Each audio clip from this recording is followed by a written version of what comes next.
बेटा उतार लिया आपने, ठीक है। अब आगे बढ़ते हैं। तो आपने आज सीखा होगा कि सबसे पहले हमें कार्बन की काउंटिंग का पता होना चाहिए।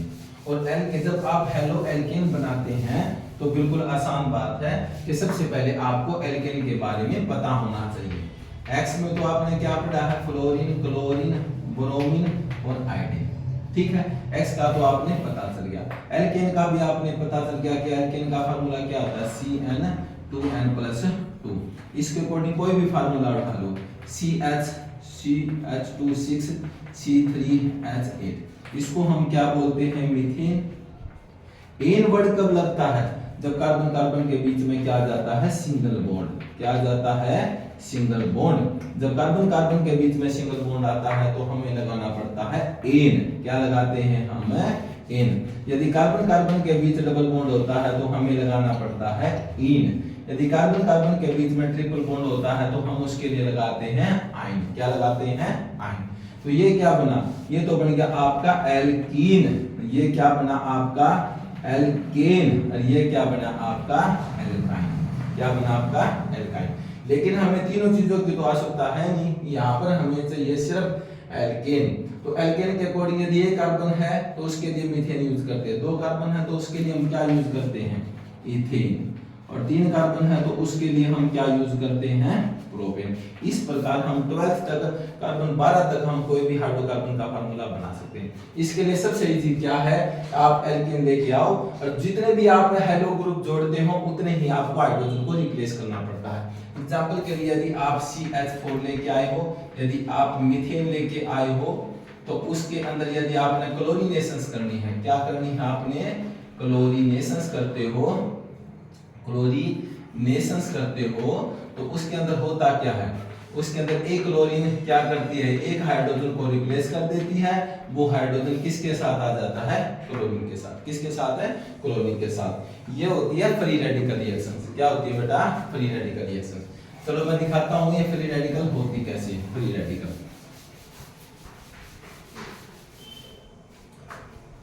सबसे पहले क्या होता है, जैसे हम लेके आए हैं CH4, उसके अंदर हमें ऐड करनी है Cl2। तो इसको हम कैसे लिखेंगे, सबसे पहले हम इसको H H H और इसके H। तो हमें पता है कि कार्बन के चारों तरफ 4 बॉन्ड बनते हैं और वो भी किसके साथ बनते हैं, हाइड्रोजन के साथ। यदि हमें क्लोरीन है, आपके पास 2 क्लोरीन है तो 2 क्लोरीन है तो हम इसको लिखेंगे कैसे, इसको ऐसे लिखेंगे। और इसको यदि हम सनलाइट दे देते हैं, क्या देते हैं, सनलाइट दे देते हैं, तो ये क्या होता है, सनलाइट की प्रेजेंस में ये फ्री रेडिकल होते हैं क्योंकि दोनों की इलेक्ट्रोनेगेटिविटी सेम है, इलेक्ट्रोनेगेटिविटी सेम है।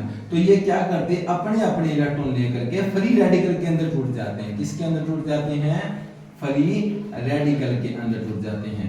तो यदि ये फ्री रेडिकल हैं तो इसके पास आने के बाद इसको भी फ्री रेडिकल के अंदर तोड़ने की कोशिश करते हैं। तो फ्री रेडिकल में क्या होता है कि एक इलेक्ट्रॉन तो हाइड्रोजन अपने पास ले लेती है और एक कार्बन अपने पास ले लेता है। तो फ्री रेडिकल होने के बाद जो एक क्लोरीन है वो इस कार्बन के पास आ जाती है और आपका बनता क्या है, एक क्लोरीन के साथ बॉन्ड बन जाता है। जो एक फ्री रेडिकल है, एक फ्री रेडिकल ये है, दोनों फ्री रेडिकल अपने एक दूसरे के साथ जुड़कर HCl बना देते हैं। इस प्रकार आपके हेलो एल्केन बनते हैं। तो सिर्फ आपको बात क्या ध्यान रखनी है कि जितने भी आप हेलोजन ग्रुप जोड़ते हो उतने ही हाइड्रोजन को आपने रिप्लेस करना है। एक हाइड्रोजन ग्रुप को जोड़ते हैं तो आपको एक हाइड्रोजन को रिप्लेस करना है। यदि आप 2 हेलोजन को जोड़ते हैं तो 2 कार्बन को रिप्लेस, हाइड्रोजन को रिप्लेस करना है। 3 को जोड़ते हो तो 3 हाइड्रोजन को रिप्लेस, 4 को जोड़ते हो तो 4 को रिप्लेस। जैसे एक छोटा सा एग्जांपल है, मैं इसको बार बार करके दिखाता हूं, आप इसको ध्यान से समझे, फिर हम उसके बाद पढ़ते हैं हेलो एल्केन का। देखो बेटा इसके अंदर होता क्या है, यदि आपके पास CH4 है उसका आप क्लोरीनेशंस करते हो सनलाइट की प्रेजेंस में। किसकी प्रेजेंस में, सनलाइट की प्रेजेंस में।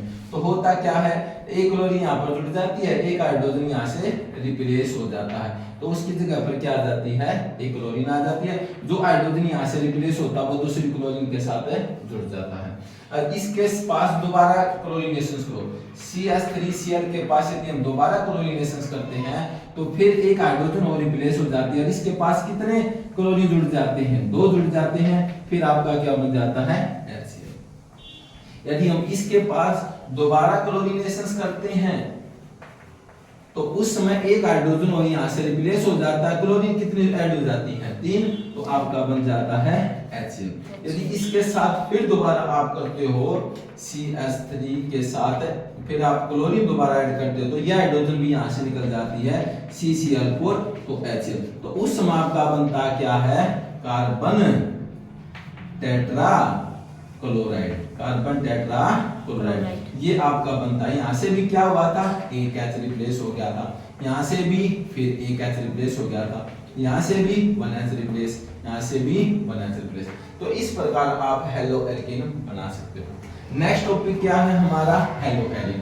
इसके अंदर भी होता क्या है, जो S होता है फ्लोरीन है, क्लोरीन है, ब्रोमीन है और जो आयोडीन है इसको हमें बेंजीन के साथ ऐड करना पड़ता है। बेंजीन का फार्मूला तो आपको पता ही होगा, बेंजीन का फार्मूला वैसे होता क्या है C6H6। लेकिन हमें हमेशा ही बेंजीन की जो रिएक्शंस करते हैं हमें एक बात को ध्यान में रखना होता है कि इसके चारों तरफ H रिप्रेजेंट होते हैं। क्या होते हैं H H H H H H और H। तो जब भी आप जैसे इसके अंदर आपने हेलो एल्केन बनाते समय जितने भी आपने क्लोरीन जोड़ी थी उसमें से आपने H को रिप्लेस किया था, वैसे ही बेंजीन के साथ जब भी आप क्लोरीन जोड़ते हैं तो आपको H को रिप्लेस करना होता है। क्या करना पड़ता है H को रिप्लेस। फॉर एग्जांपल के लिए जैसे आपके पास है C6H6 और उसके साथ आप क्लोरीन को ऐड करते हो, क्लोरीन ऐड करते हो तो यहाँ से एक H को रिप्लेस कर दिया जाता है और आपका बनता क्या है C6H5Cl प्लस में HCl। क्या बनता है HCl। बोलो बेटा ये आपका बना क्लोरोबेंजीन, इसका नाम क्या बोलेंगे क्लोरोबेंजीन, क्लोरोबेंजीन। बोलो बेटा क्या बोलते हैं इसको क्लोरोबेंजीन। आपको इस बात को ध्यान रखना होता है कि हेलो ग्रुप हमेशा ही पहले बोले जाते हैं, तो आपका बना क्लोरोबेंजीन और इसको क्या बोलेंगे क्लोरोमीथेन, क्लोरोमीथेन क्या बोलेंगे बेटा इसको क्लोरोमीथेन। इसके हम दो नाम लिख सकते हैं, एक तो लिख सकते हैं IUPAC नेम और एक लिख सकते हैं हम कॉमन नेम। क्या लिख सकते हैं कॉमन नेम। ये भी मैं आपको अभी बताता हूं। देखो बेटा पहले हम इसको इरेज कर लेते हैं ताकि हमें अच्छे से समझ में आ जाए। मैं इसके दोनों नाम आपको लिख के दिखाना चाहता हूं कि इसको कैसे बोल सकते हैं। देखो बेटा यदि आपके पास हम फॉर एग्जांपल CH3Cl है, इसके हम दो नाम बोल सकते हैं। सबसे पहले हम बोलेंगे कॉमन नेम। क्या बोलेंगे कॉमन नेम। कॉमन नेम जब भी आप बोलोगे तो जो पहले जुड़ा होता है पहले उसका नाम बोलना पड़ता है। ये मीथेन नहीं है बेटा, ये एल्काइल ग्रुप में कन्वर्ट होता है। एल्काइल ग्रुप क्या होता है एल्काइल, उसका फार्मूला होता है CnH2n प्लस में 1। तो ये होता है CnH2n प्लस 1, यानी पहले तो आपका क्या था, जैसे पहले तो आपका था एल्केन और वो बना है एल्काइल में। एल्केन का फार्मूला क्या लिखेंगे फॉर एग्जांपल CH4, एक एग्जांपल के लिए लेते हैं। जब एल्काइल के अंदर कन्वर्ट होता है तो हम लिखते हैं CH3। क्या लिखते हैं CH3, यानी एक H को यहाँ से रिप्लेस कर दिया जाता है। क्या कर दिया जाता है एक हाइड्रोजन को रिप्लेस, तो आपका बन गया एल्काइल। क्या बना बेटा एल्काइल। जैसे इसका कॉमन नेम क्या होगा, इसको तो हम बोलेंगे मिथाइल।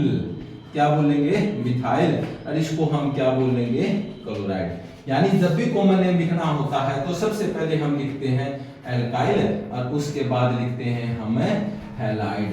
पहले एल्काइल फिर हैलाइड। ठीक है बेटा। और जो नेक्स्ट है वो है आपका IUPAC नेम। उसके अंदर क्या होता है, जो फंक्शनल ग्रुप होता है उसको पहले बोला जाता है।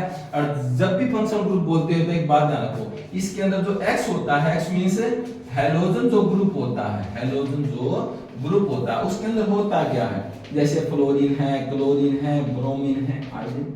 तो फ्लोरीन अब तो पहले तो आप बोलते थे इसको फ्लोरीन, लेकिन जब ग्रुप बनता है तो इसको बोलते हैं फ्लोरो, फ्लोरो। और क्लोरीन नहीं, इसको क्या बोलोगे क्लोरो। और इसको क्या बोलोगे ब्रोमो। और इसको क्या बोलोगे आयोडो। इसको फ्लोरो, इसको क्लोरो, इसको ब्रोमो, इसको आयोडो।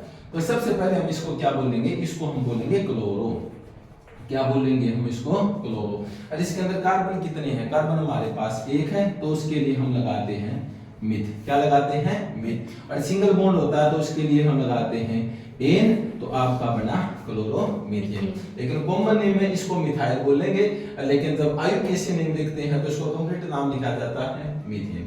ये था आपका बेटा हेलो एल्केन और हेलो एलिन। मुझे आशा है कि आपको ये चीज समझ में आई होगी। तो इसके लिए धन्यवाद।